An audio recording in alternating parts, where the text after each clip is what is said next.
Welcome to the Community Services Committee meeting on September 20th, 9 o'clock in the morning. So glad you're all here. We have some things to talk about that are important, and I think you'll find them interesting. We'll start with roll call, please. Ms. Weber? Present. Ms. Parker? Ms. Polk? Mr. Snipes? Ms. Peters? Mr. Tholen? Mr. Carrico? Mr. Kirkstra? Present. Mr. Eckhoff? Ms. Hudson? Mr. Smith? Present. Mr. Alexander Hildebrand? Present. Mr. Raymond? Mr. Wheeler? Mr. Seroy? Mr. Snipes? We have a quorum. Thank you. I don't have any requests for public comment, and I don't see anyone in the back that might want to do that. So we'll go on to the next item, number 3. You've received the minutes in your emails. Ms. Hudson, you want to move that we accept them? How about Mr. Alexander Hildebrand? You want to second it? Okay. You've received the minutes. All in favor of accepting them, say aye. Aye. Any opposed, say aye. Motion carried. We'll turn next to the county clerk, Mr. Hendrickson's report. Ms. Parker, would you approve that? Would you move to approve it? Mr. Eckhoff, want to second that? Okay. All in favor of approving the report, say aye. Aye. Any opposed, say aye. Motion carried. Looking at the report, is there something you'd want to highlight? No, pretty much a standard report. Anything, question from someone? Okay, then what would you want to tell us otherwise? I really don't have anything. You had a question. I have 3 of them. Okay. 1, how's the election judges roundup? Still working on it. We're going to have a couple makeup classes here the first week in October for the people that weren't able to attend our sessions at the end of August, and also for those new judges and high school students that are going to be working as judges. So we'll have that. Still a little bit lighter than I would care for, but it'll probably take care of itself. So we're doing all right with that. I think the youth are thinking the precincts will stay the same, and they're all put to judges. Okay, and the other is, you usually give us an update, is can I vote yet? Is it time to? No. Early voting will begin on September 29th. Oh, not long. No, a week from Thursday.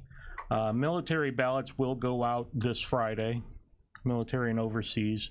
We're required to send those out a little bit early just because of the nature of the overseas ballots and mail travel and all of that. So, but we will be ready for people to come in and start voting in person. Beginning next Thursday, we will be sending out ballots in mail, and we're anticipating sending out roughly 2,800 to 3,000 ballots by mail on that day. Remember the postcard? Yes. Did they all, would you say they all got delivered? We've received 2,200 people who asked to be on the permanent vote by mail list. Oh. We've had about 600 requests for people who just want a ballot for this election. So we'll have that, and then going forward, for those people who signed up for the permanent list, they'll be getting a ballot for, if they signed up for primaries, for the February primary, if we have one in Kankakee or Bradley or Bourbonnais, and those 2,200 will be getting a ballot in the April election next year. Just for comparison purposes, April of last year with the consolidated election there, we only mailed out 300 ballots. So we'll be sending out a whole lot more ballots, and hopefully everybody participates. And hopefully they return them if you go to the Correct. to the mailing part of it. So there was a question last time about, is there a way, what was your question, Mr. Wheeler, is there a way to say, don't send me this postcard ever again? Is that what that question was? I don't have a mechanism, and there's nothing written in the statutes for an opt-out. Because that we were talking about mailing costs. Sure. That would certainly be something that we should speak to our legislators about. But Because we pay for it, they don't. So. Right. Yeah. And our cost for sending out those postcards for this election was $46,600. That includes the postage itself plus the postcard. So it's about 71 cents a piece to do those cards. And on our approximate cost, we're going to have to do it again in January. So that's about another $45,000 that we'll have in January.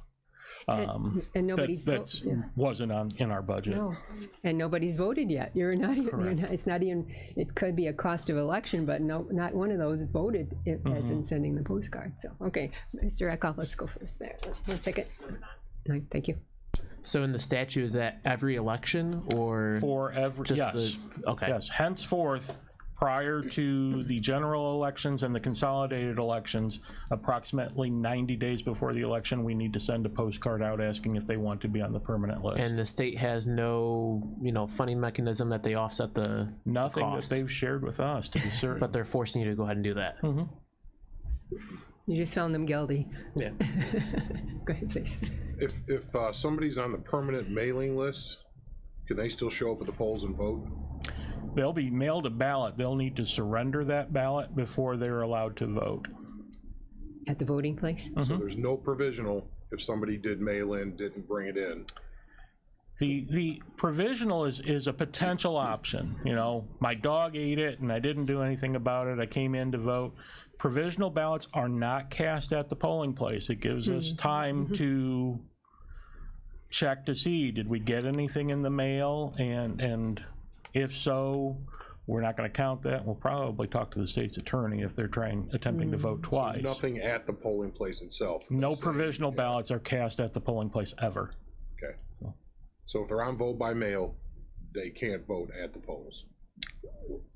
Unless they surrender that ballot. Correct. Thank you. Mr. Smith, are you thinking or are you asking a question? No, I'm just thinking. Okay, that's good. Good to think. That's good. Sorry. Mr. Snipes. I think you alluded to the a safeguard in place, but I received a mailing in my mailbox from 1371, I guess, Maple Street in New York City. So I took it to the post office and asked, how am I getting New York? They didn't know, but it was there. So it raised my eyebrows to this extent. What happens if individuals mail in a ballot and it's not getting to you and they stated that they mailed it in? There's a process. I mean, and we can start to delve into all sorts of hypotheticals. If they say that they didn't mail it in, then that would be a provisional ballot. Again, won't do anything with it until that ballot can be received by our office as long as it's properly postmarked. We can receive that up to 2 weeks after the election. So if that ballot does make its way back to us, we'll count that properly cast ballot. If not, then we would look at that provisional ballot. There's not a vote lost that way, at least. It could be delayed 2 weeks, but there's not a vote lost. That's really the votes are never final on election night anymore. Right, thanks for your question. Okay, let's. I'll talk about the third. There was this real question I had for you, but this one is: as I rode in the elevator, there was a sign that said, "Today is." Today is National Voter Registration Day. It's the 10th anniversary of the celebration for encouraging people to register to vote. Typically held on the second to last Tuesday of September. So we've been a little aggressive on our social media, making sure we encourage everybody to participate in the process, giving them links to forms that they can download or register to vote online. Certainly encourage anybody who's not registered to vote, wants to participate in the process, to take advantage of one of those or stop by our office. Your voice doesn't count if your voice isn't heard, and your voice isn't heard unless you register to vote. Is he a campaigner? Okay. And then the real question I had was, is there what is it that's on the ballot that I asked you about? Lots of stuff on the ballot, but you had specifically mentioned about referenda questions. And there is a constitutional amendment question, will be the first on everyone's ballot. And the question, as it reads, is the proposed amendment to the Constitution would add a new section to the Bill of Rights article of the Illinois Constitution that would guarantee workers the fundamental right to organize and to bargain collectively and to negotiate wages, hours, and working conditions, and to promote their economic welfare and safety at work. The new amendment would also prohibit from being passed any new law that interferes with, negates, or diminishes the right of employees to organize and bargain collectively over their wages, hours, and other terms and conditions of employment and workplace safety. So that's a yes/no question, and wiser people than I can probably give their opinions on that. Didn't you think we already had that? Do we have anything like that? Wiser people than I can probably give a far more intelligent answer to that I question. just thought there was already a Right. right to organize. But also other local referenda will be on the ballot depending on where you live. The city of Kankakee has a proposition to shall the city of Kankakee cease to be a home rule unit? The Bourbonnais Fire Protection District has a question to increase the limiting rate for ambulance and service and fire protection. The Village of Bourbonnais has a proposition to impose sales taxes. And the Momence Unit School District Number 1 has a question to elect their school board members at large as opposed to congressional townships. That was based on Some school districts, School District 111 elects their members at large, so you could conceivably have all of the board members living within 2 blocks of one another. Some school districts have it set up so that if you're in Momence, for example, if you're in Momence Township, you can have X number of people that are on the board. If you're in the outlying areas of like Rockville Township or Sumner Township, you get X number of representatives there. In some districts like Momence and Herscher have actually divided up by congressional townships, which is not the same thing as the normal township line. So we had to do some additional coding for that question to make sure that all of the congressional townships are marked properly. It was an effort to get people on the school board is what that referendum. Momence has, for the longest time, not had a sufficient number of people running, so they are asking the question as opposed to having it be by congressional township to elect at large To elect it. in order to get more people to participate. Very important to participate. Is there a question about any of that at all? Thank you for the information, and we'll watch for it You're as we welcome. vote early. Our specimen ballots should be available on our web information portal, Kankakee Votes, hopefully by the end of this week. If not, then certainly next week. So if you want to see what you're going to be voting on, kankakeevotes.com, or stop by the office. We can print you a specimen ballot. That's really, really helpful to have a specimen ballot, isn't it? Okay, anything else? I'm running. Have a great day, You really everybody. did a good job, thank you. I get paid by the word, so. Oh, look at you. You're a rich man today. Okay, we'll turn next to Mr. Blair in the assessor's office. Mr. Smith, are you gonna make the motion to accept his report, Mr. Smith? Okay. How about, Mr. Carrico will second it. All in favor of accepting the assessor's report, say aye. Aye. Any opposed, say nay. Motion carried. As he's coming up, I'm going to hold up one of the sections of the Daily Journal. Did you see this? What day was this, Mr. Blair? That was September September 8th. It's a little quiz. September 8th, it says at the top. And please go ahead with well, anything in your report. I'm sorry, let me start with that. What would you like to talk about in your report that we've approved? Sure. I'm sorry. Gotcha. Gotcha. I think I'm live now. You are live. Good morning. All the time you're live. You know, the biggest thing that I wanted to talk about this morning is the fact that we published assessments the week of September 8th. There is one publication that publishes on the 7th. I believe that's the Momence Progress Reporter. So that week we published assessments. The last day to file an appeal is October 11th. So that's important to know. That's 3 weeks from today would be the last day to file an appeal.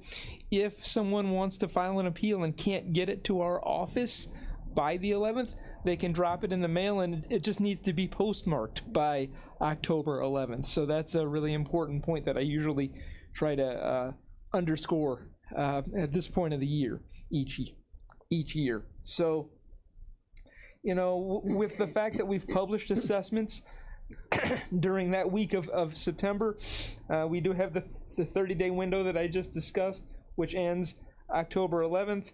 I'm waiting on the Department of Revenue to certify our tentative abstract. I did send that in. I have to wait until after we publish to send it in.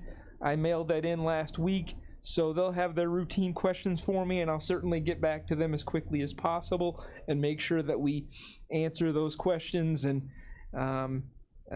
they can give me a tentative equalization factor, which would hopefully be 1. Anything times 1 is itself, and then we're okay. My early projections were that our three-year median level of assessments was something like 3327, so very, very close to 3333 when I equalized. So I feel pretty confident that we're going to be able to get that tentative abstract certified pretty easily. And then the last thing I would mention is once the 30-day window is over, then we'll move into the hearing process of the Board of Review. If folks file appeals and you know, need to have their voice heard at the Board of Review level, we'll certainly open up that window of time to hold hearings. And with that, I'll entertain any questions. Okay. So that what Eric and I talked with about at the meeting is where all did you publish it? You want to go ahead and tell us again where this is published in this is the Daily Journal. Where are the other publications? Sure, the Daily Journal is the primary, you know, publication. It has the most information in it, but we do publish in the Moments Progress Reporter, the Herscher Pilot, and we also publish in the City News.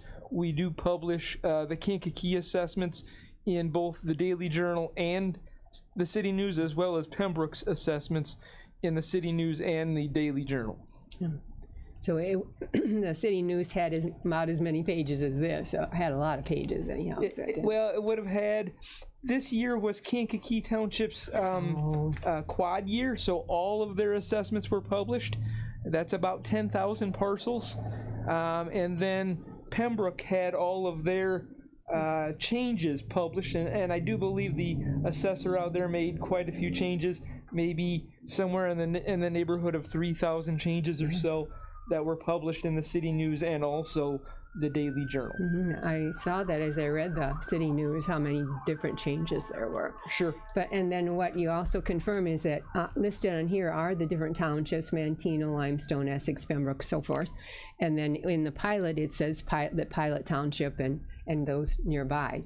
So and then people can. So, but what it also mentions it in here are the assessors and their phone numbers. Yes. And what you emphasized to me is if you have a question about it, talk to the assessor first. Yeah. Would that be wise? Yeah. When we send out the notices in the mail, part of the statutory requirement is to give the taxpayer the contact information for their assessor, and step 1 is to meet with your township assessor.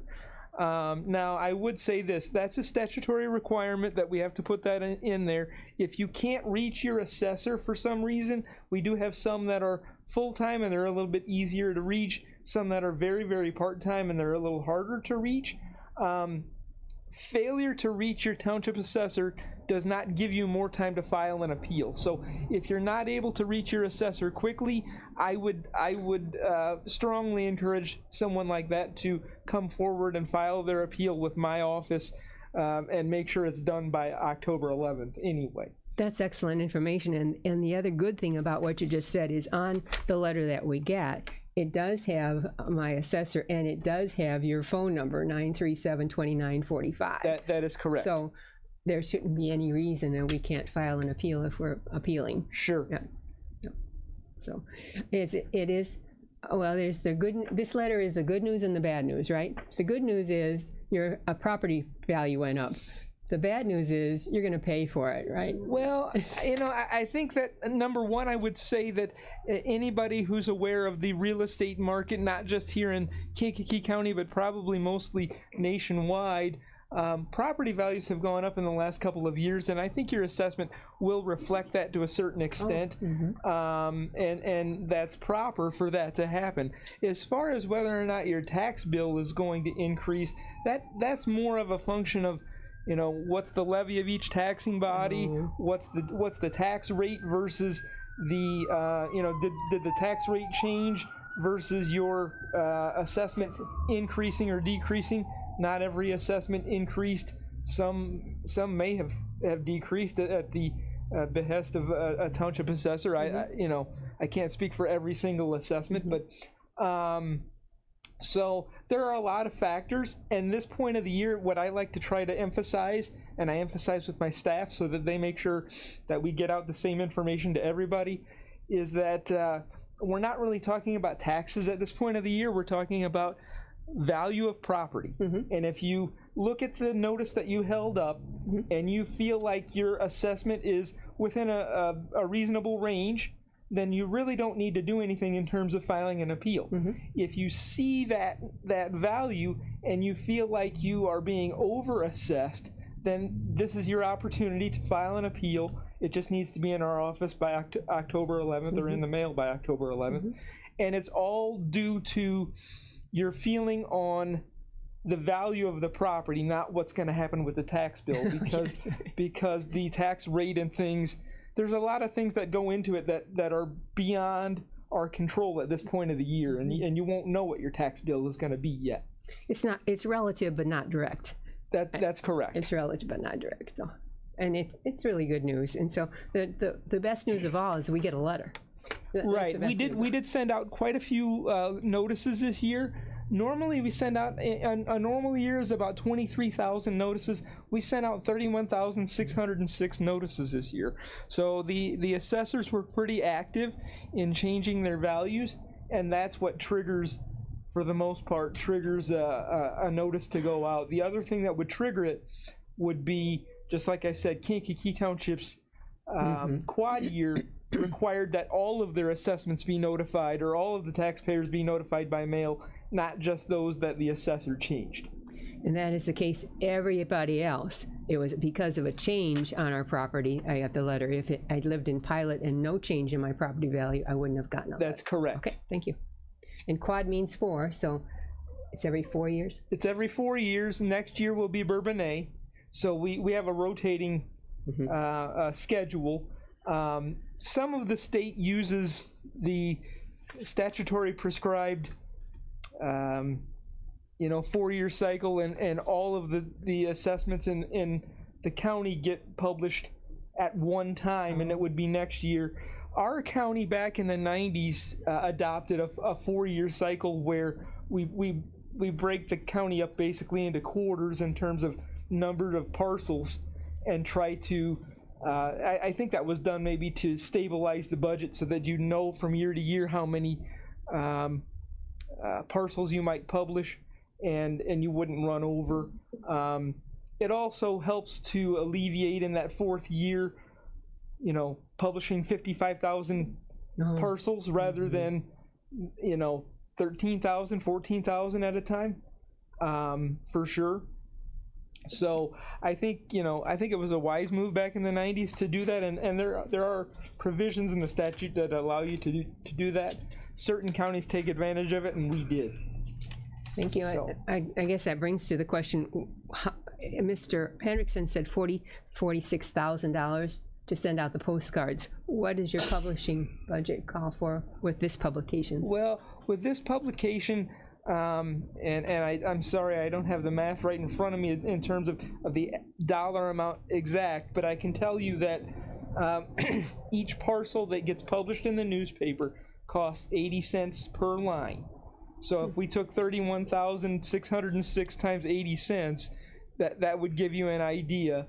Also then too, we had a notification cost to mail out those notices. Now, the townships do reimburse the county for the postage cost on the mailings. Oh, good. So we front that cost. The townships then reimburse us based on the number of parcels that they've changed. That's nice. I mean, at least It's certainly helpful to the county, and we appreciate that. That's an agreement that we have, and it's worked out well. thank you for adding that, because it's some good news today that you do get reimbursed for your postage. Yes. Okay. Have a question in the back at all? No, just discussion back there. Okay, Mr.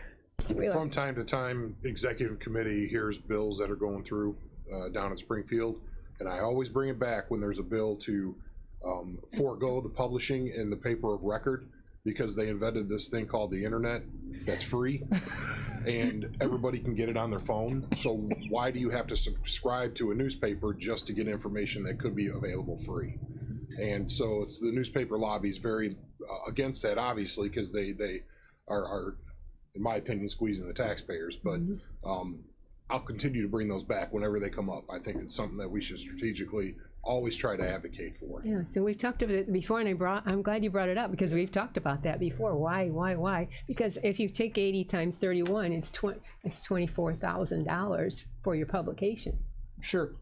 and you do That would make that's every sense. year. Well, yes. Yes. I mean, there's we about don't always publish 31,000, but it's every year that it's 80 cents per line, and that's the statutory rate that was kind of negotiated by the newspaper lobby, as you mentioned, Mr. Wheeler. And you know, I do agree with you that at some point we're gonna probably have to get into more modern times and find a better way to reach the public. But right now, obviously, we're required to do the newspaper publication, and that's what we fulfill. There's Mr. Snipes, just a second, but there is this other part of it that people love to read the Hersher Pilot and see what my assessment is. We love to talk about that. Okay, Mr. Snipes. I know that it was alluded to that the assessment is really not to be considered this time because you know, taxes will be computed later. However, it will raise one eyebrow that if an assessment goes up and you don't argue that assessment and assessment is there, could it not be argued that it will be based on that assessment and your taxes will rise to the level of that particular assessment, whatever the formula is, a third of, et cetera, et cetera. Right. So in certain villages and municipalities, they have maybe a 25% rebate. I think like in Kankakee or 40 maybe in Bradley. Those are factored in your taxes with some type of formula to take it out.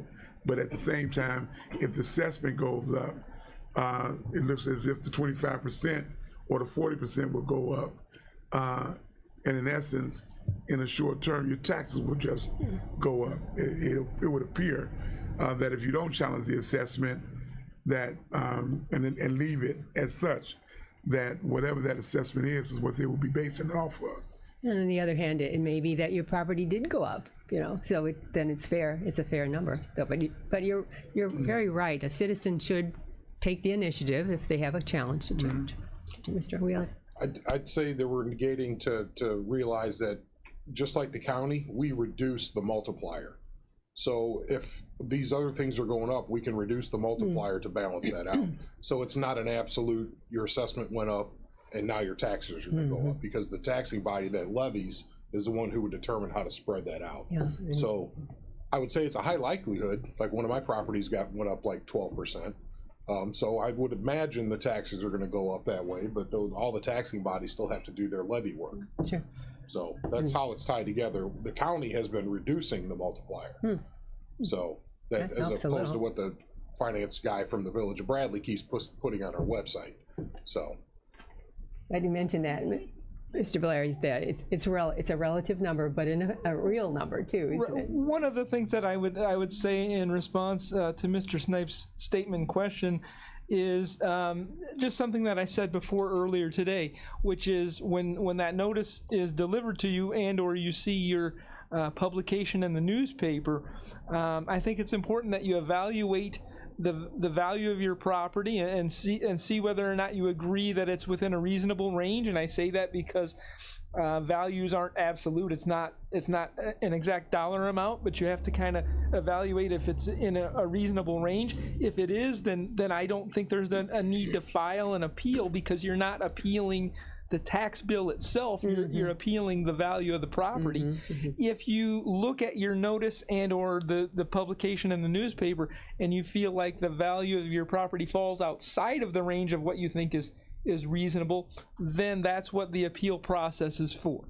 And I say that a second time today because I think it's really important to highlight what this time of year is for, what the appeal process is for, and why you would go ahead and move forward with an appeal or choose not to. And it's a busy time for you when the appeals start. You schedule your appeals. You're going, you're right in a row for several days, aren't you? It certainly is. This time of year, we're dealing with a lot of phone calls, a lot of counter traffic, that kind of thing. Once that ends, on October 11th, then we get into scheduling the hearings, and it's a weekly task to go through those appeals with the Board of Review and so forth. So it's a busy time from now to the end of the year to try to close it out and get that final abstract to the county clerk by the end of the year, as is my objective every year. And met. It has been met to this point. Yes. Thank you. Good discussion today. Thank you so much for that. Anything else? Okay, thank you. Have a nice day, folks. We'll turn next to Recorder's report. Mr. Kirkster, would you move that we accept her report? I move that we accept the report. Mr. Snipes will second it. All in favor of accepting a Recorder's report, say aye. Aye. Any opposed, say no. Motion carried. Ms. Gadboy should be smiling. I am. Oh, she is, yes. I always smile. Look, but especially at $189,000. So what would you tell us about that report? It's just another great month in the county of Kankakee. Yes. Don't know what else to tell you. Things are good. Nowhere else on this page that you're looking at on your screen, nowhere else in this top report is there a 189. Everything else is less than that. Yeah. And you have to wait till you get back to October last year to get to 236 before you top it. So well, explain that. The right people are doing their right jobs, and it's a reflection in our office.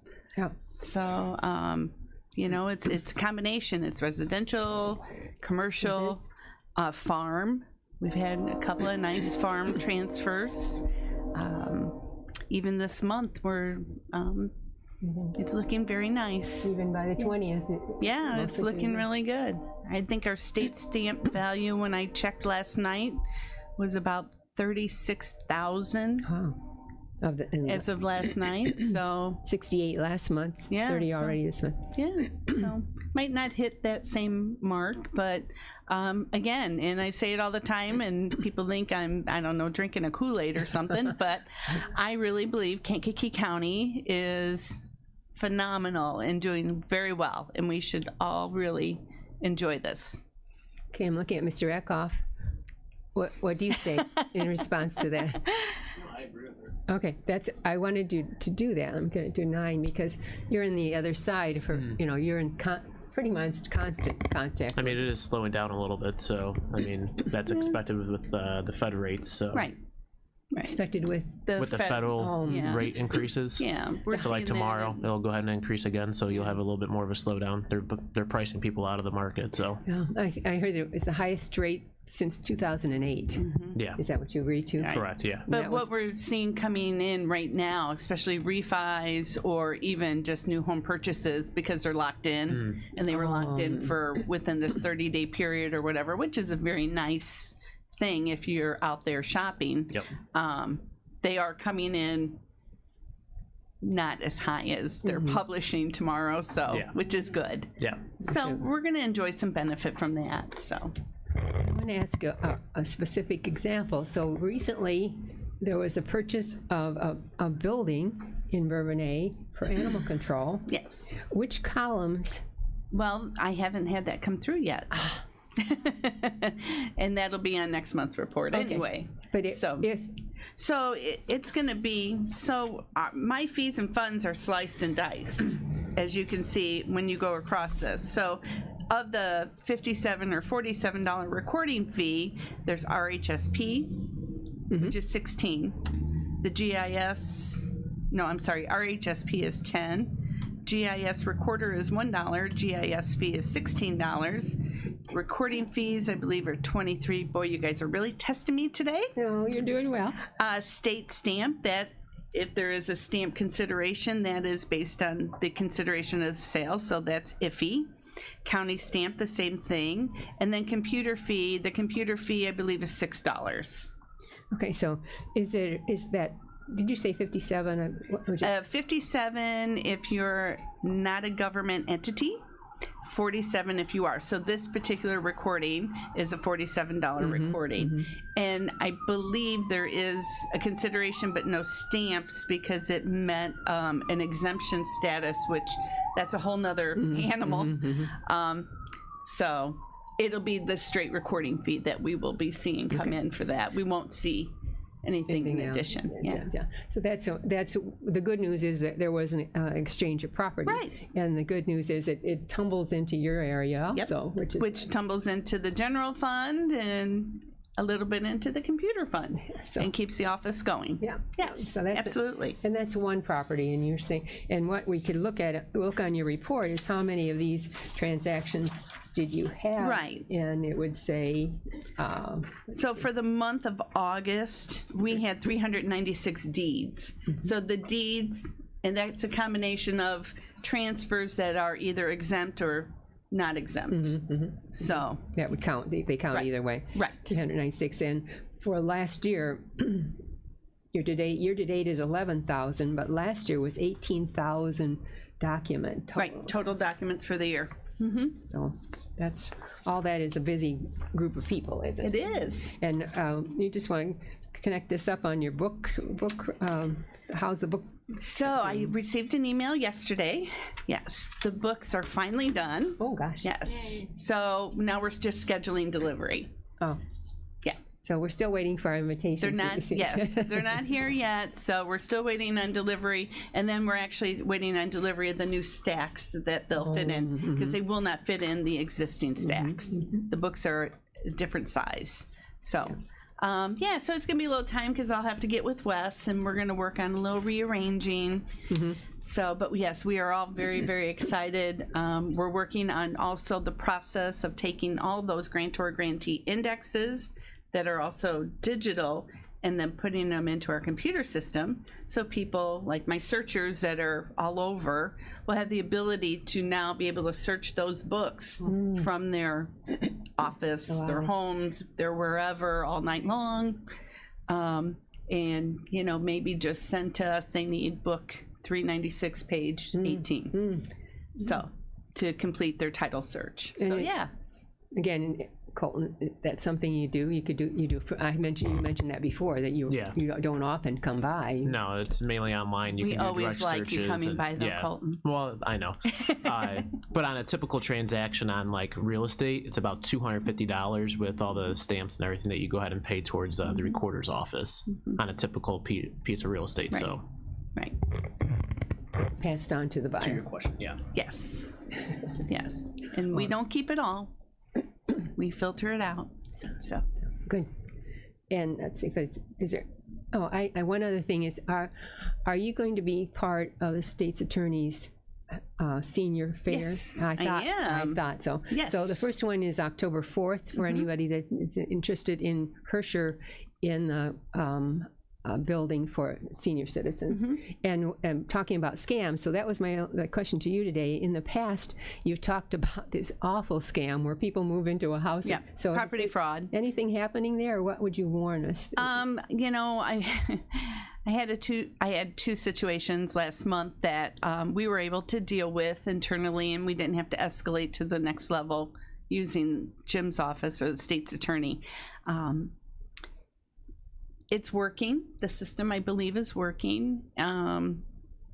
unfortunately, I hate to say this, but we're seeing more it's within family situations versus just the bad guy person, bad woman out there. So that seems to be as of late. So, in the family, the true owner is not possessing the property. Is that what you're saying? Well, or, a son, a daughter, a granddaughter, grandson, nephew, niece, whatever, decides to just take grandma's property and deed it to themselves. It's unfortunate. But we have worked with a great system because of the state's attorney and the process we put together. We talk to them, we gather all the information they need, we encourage them to go to the local police department of where the property exists, and then we move from there. And we're hoping that through that contact with the police, the law enforcement, and a good conversation of, this really wasn't a good thing that you did. I don't think grandma really intended that. She had great intentions for you. Let's get this worked out. And we've been able to accomplish that twice last month. So I'm very, very proud that we're able to do that. It's very sad, though. Yeah. It is. It's, It's good of you to mention that, because it's a good warning for all of us to be alert, just to be alert. If something doesn't feel right, then somebody's there to back you up. That's right. Yes, which is very nice to have that. Mr. Carrico, what did you have? Thanks, Madam Chair. As you mentioned about the senior safety chair for Herscher, I wanted to add that the second one is going to be November 3rd. Will be at River Valley Church and on Cardinal. Yep. On Cardinal, and that'll be that's a large place for us. So. Right. Yes, it's a beautiful church. I just wanted to add that up. Thank you for that. So we'll be talking about property fraud. We're going to talk about, any of the guests that are there. They're military, maybe. Do they have their DD-214s recorded in my office or not? And the benefits of. So, and I'll have my computer with me, and I'll be able to do real-time searching for them, which is really exciting. Yeah. So the one in Herscher is 10:30. Yours is probably 10:30. 10:30 also. Yeah. And the announcement says it'll be in various locations in the county. So that's one of two of four. Oh, I think I have a calendar of about 10 or 12. Yeah, which is good. Yeah. Okay. Why don't you go ahead and do that? October 17th at TriStar Estates, Oh. and then October 24th at Jimmy Joe's. And Mr. Smith. they're not local. They're not. I mean, you're saying county board members, that the location has to be that. That's a good drive on it. But if you live in Bourbonnais, you can come to Herscher if you want, or you can. Oh, I can come in. absolutely. So We're not going to check IDs at the door. You don't have we to be. just love the opportunity to talk with and educate and inform that your government officials have great programs in place, and we want to help you take advantage of them. Yeah, And I have quite a full calendar. Yeah. I think that in the past, those senior fairs have had not just Mr. Rowe, but 6 or so people. I believe the Bonfield treasurer. I think Dan. I know Dan with elections. It's a little tougher with him. Sandy, Bob, Mr. Gessner. I'm sorry. So yes. And then, so it's good, and they're announced publicly too. But it's good, and you're each invited. And we all try to promote them on our respective Facebook pages as well too, so to get the word out. Just helpful. As Yes, long as you absolutely. can connect with the public, it's very good. So, anything else? You've given us a good report today, Jim. Other than that, I know Dan talked to you about some things that are unfunded. I happen to sit on the legislative committee for our association, which Dan and I are in the same association, Clerk and Recorders, and we are having a meeting next Friday in Springfield with our lobbyists, because as clerks and recorders, we're going to start pushing back about some of these things that are coming through and not funded, or really thought out well with us at the table. So we have things both on the recorder and the clerk side. So, and I do always bring things back to Dan and or take his ideas and suggestions with me, or I'm texting him while I'm there too. So Oh, he has a good one for you this yeah, time. yes, I know. And yes, with all the other clerks in the state, believe me, he's not alone. Yes, well, sure. So we have a very good communication filter that works very well. Good. Thank you. Anything else? Thanks for sharing, everybody. Very Thank you. good. Everyone have a great day. Please. Okay, let's start. Again, we have the animal control report. Ms. Hudson, you want to move that we accept it? Mr. Hildebrand? It's a second. Anybody else? Any comment? All in favor of accepting the animal control report, say aye. Any opposed, say aye. Motion carried. So you have the report in front of you. So there it's going to highlight some things, and then if you have questions, we'll talk about those. So there is an error on the report. Under the yearly total, the registration is not $246, it's $246,000. That's Okay, some change. that's fine. Registration is not, oh, yes, registration, that'd be the third column about after the 53,000. It's not 2467, it's It's $246,795.23. So it's 246723. 9523. Yep. And that is a snazzy better number. Yes. Yeah, I noticed that today. I was like, oh, that's not correct. So. What else do you want to highlight before we ask questions? I don't like that our wildlife euthanasia number is basically double what last year. That keeps going up every single time we come in here. Puts our euthanasia numbers up higher than we would ever like. But again, it's a public safety issue, and we have to do that. But I don't like that we have to deal with wildlife in any matter. So you're seeing the 28 on the screen, which is the first left-hand column down and about the under stray animal disposition, wildlife 28. You had mentioned before that it is, the topic is raccoon, right? Is that right? Raccoon, possum, Oh. things like that. Yeah, Many mostly the raccoons. They are rabid, or they could be, or they might be, or they're. Distemper, usually. So it's the kinder way to have them not suffer, but it's also we're not equipped to handle wildlife. Sure, we're not to hold on to it. Yeah. So, Mr. Wheeler. Where bats classified? Those go under the specimens sent to lab, the bites, things like that. They would be recorded there. They would. Under bites. The bites are 62, and those are various kinds of animals, or are they dogs? Dogs and bats. Dogs, cats, bats, things like that. The specimens sent to the lab is usually for sample to test for rabies. 90% of those are usually bats for exposure. You had mentioned over the months that bites are going up.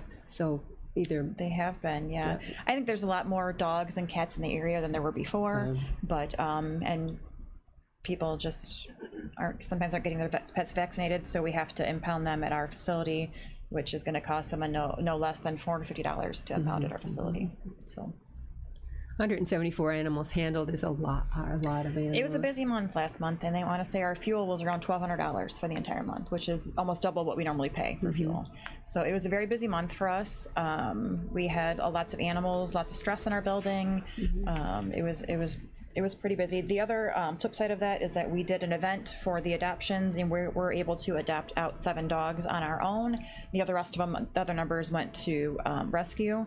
So that was nice to do that. The adoption fees were reduced and/or free, depending on which state you came in to adopt. So it was nice to have those people come in and adopt from us. We have had more success. People have come in and adopted. I want to say we've had 2 or 3 this month so far, which has been nice. I didn't want to have adoptables, but the way that the shelter world is going, we have adoptables.